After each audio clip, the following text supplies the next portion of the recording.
పరిశుద్ధ గ్రంథము నుండి ఒక్క వచనము విందాము. ప్రకటన గ్రంథము 2వ అధ్యాయము 9వ వచనము.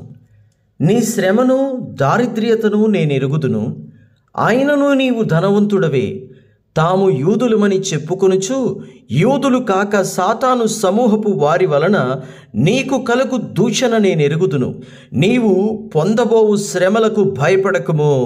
దేవుడికి స్తోత్రం. నీ దేవుడు నిన్ను భయపడొద్దు అంటున్నాడు. నిజమే, నువ్వు శ్రమ పడుతున్నావు. నిజమే, నీవు దారిద్ర్యతలో ఉన్నావు. నిజమే, అయినా కూడా నీవు ధనవంతుడవే కానీ దరిద్రుడవైతే కాదు. ఎందుకనగా జీవము కలిగిన దేవుడు నీ తోడు ఉన్నాడు గనుక శ్రమలో అయినా దరిద్రతలో అయినా నీవు ధనవంతుడవే. దేవునికి స్తోత్రం.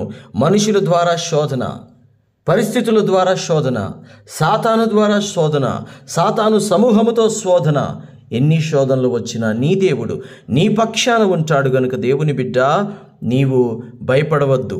ఇది సంఘమునకు చెప్పుచున్న మాట.